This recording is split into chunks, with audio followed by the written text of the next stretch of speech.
Hello, and welcome to the Daily Space for today, July 29th, 2020. I am your host, Annie Wilson, and yeah, it's Wednesday. Usually Wednesdays are for Rocket Roundup, and today is no different. So, as soon as I find my notes, let's get to it, shall we? All right. First up, at 4:41 a.m. UTC, a Long March 5 rocket blasted off from Wing Chun Satellite Launch Center, sending the Tianwen-1 mission on its way to Mars. It is expected to arrive next February. The mission consists of a orbiter, a lander, and rover, according to Xinhua News Agency, China's official state-run press agency. The mission Tianwen can be translated as Heavenly Questions or Questions to Heaven, and was inspired by a long poem of the same name by Chu Yuan, who lived from about 340 BC to 278 BC. In the poem, the author raised a series of questions in verse, involving the sky, stars, natural phenomena, and the world, showing his doubts about some traditional concepts and the spirit of seeking the truth. The orbiter and rover each have several instruments, some of which will be used with radar to look for water ice hidden beneath the surface of the red planet. A few other mission objectives include gathering data on the Martian climate, geology, and magnetic fields. And yes, we have launch video. Reminder, rocket launches are loud.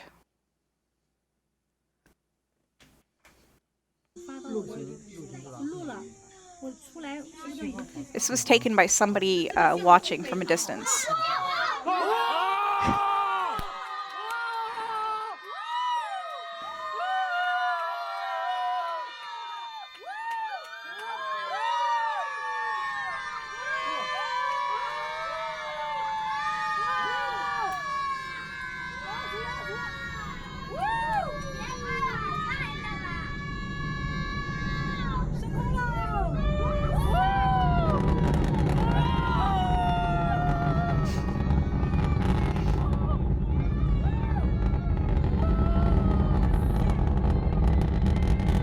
Listen to that roar!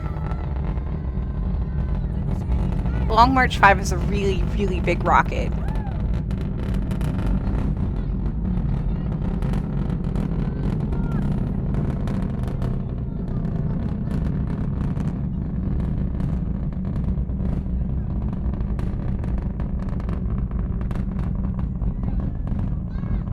And the individual that took this did a really good job with tracking to keep the rocket in the frame. That's actually very difficult to do. So thank you for News for posting that and sharing that. And thank you to the individual who took the footage. Okay, next up is a Roscosmos Soyuz 2 rocket. It launched from Baikonur Cosmodrome in Kazakhstan on July 23rd at 2:26 p.m. UTC, carrying the Progress MS-15 mission. MS-15 is a resupply mission to provide the International Space Station crew with supplies and consumables. Among the cargo is a new piece of equipment that will help trace the source of elevated benzene levels in the space station's air. A NASA spokesperson said that there is already additional air filtering in place, and so far all detected levels have remained well below the threshold where it would impact the crew. Other items of note include some new shoes for one of the NASA crew members, solid and liquid waste containers for the toilets, a pre-treat tank for the water recycling system in the Russian segment of the station, along with 2 months' worth of food. During docking with the ISS, the Kursna automated docking system was used. It was a bit more exciting than usual as a software issue caused Progress to deviate from the flight plan and go off course. Russian controllers and crew did not hit the abort button, and docking took place once things were resolved. And I have a bunch of videos for you through the magic of the internet.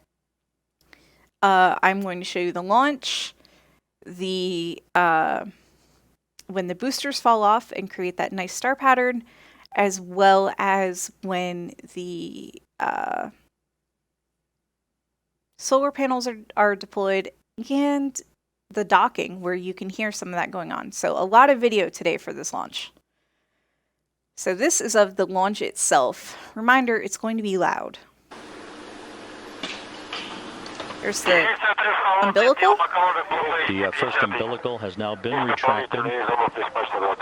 When the second umbilical retracts, that will initiate the launch sequence. The engine starts sequencing.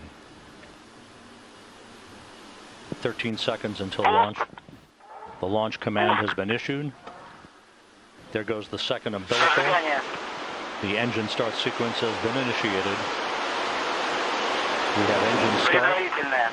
Turbo pumps now coming up to flight speed. Now at maximum thrust. Now ignition and liftoff.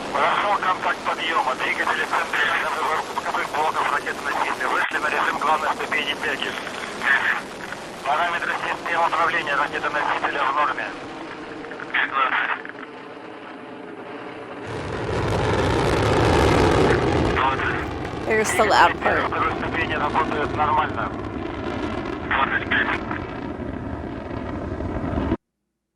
Okay, so that was that clip. So this is the booster separation. This happens about a minute later. And there are the boosters now separated. I always just think that's really cool to watch. And this is... Third stage shutdown confirmed and spacecraft separation confirmed right on time. So here's the spacecraft separation, and we'll also see the solar panels now deploy. Standing by for solar array deployment.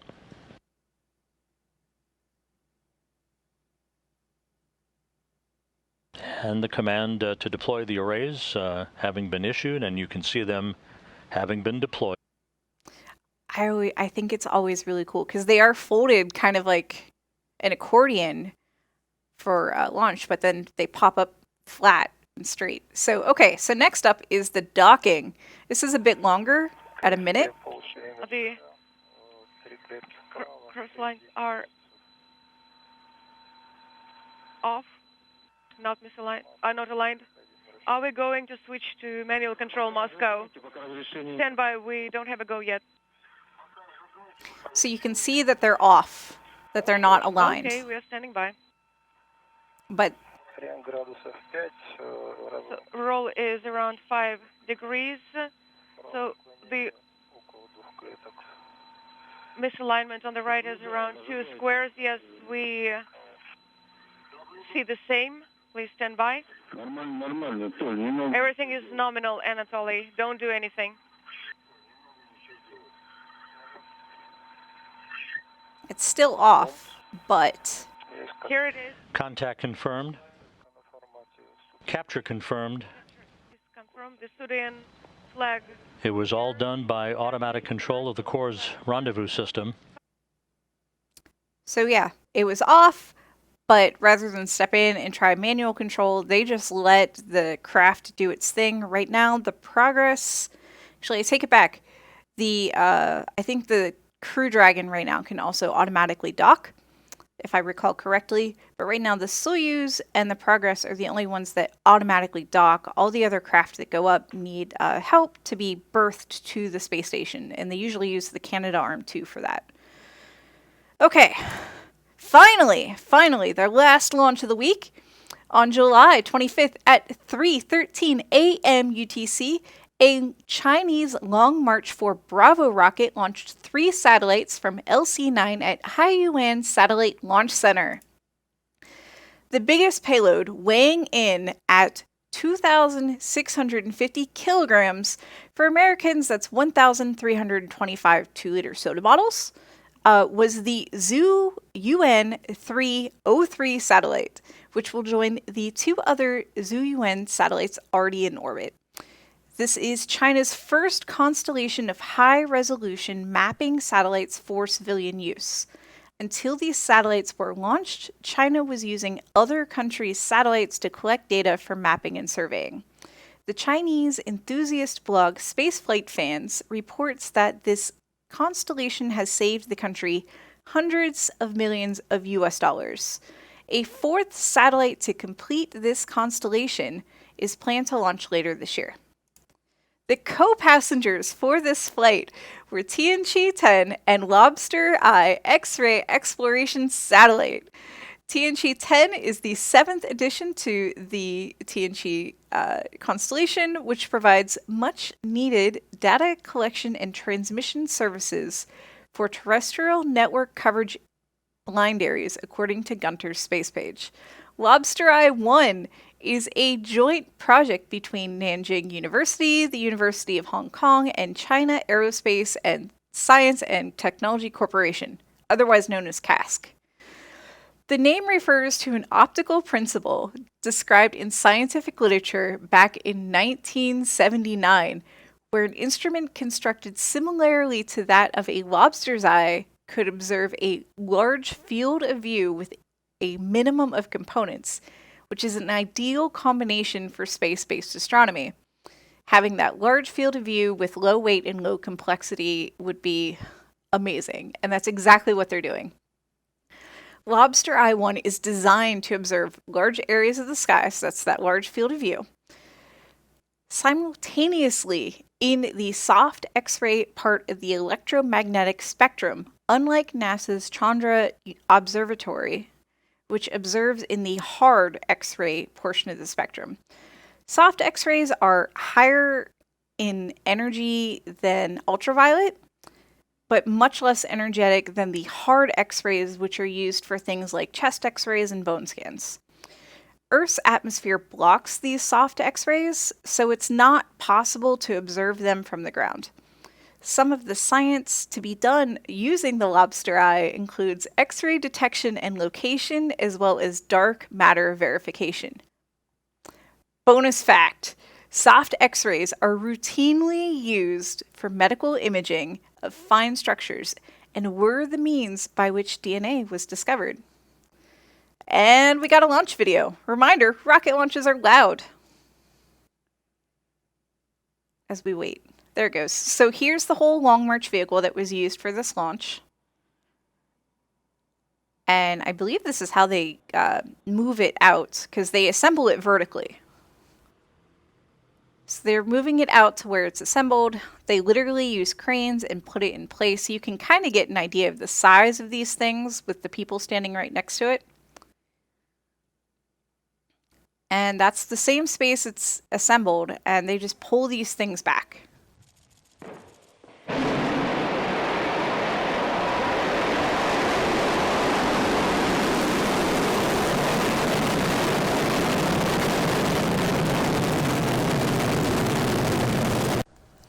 The debris you saw was insulation panels, nothing to worry about.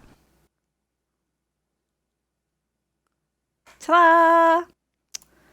All right, 12 minutes after the launch, what appears to be the first stage of the rocket crashed down in the mountainside of Yuyang district of Shiyan City in Hubei. According to Shiyan Evening News, the landing of the wreckage caused no casualties or economic losses.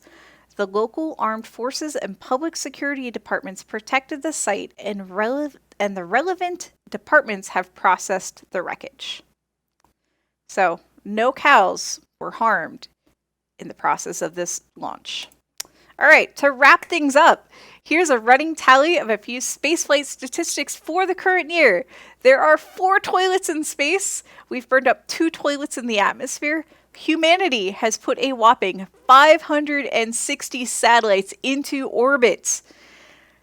544 of those have come directly from launches. There have been 55 launch attempts so far this year, including 7 failures.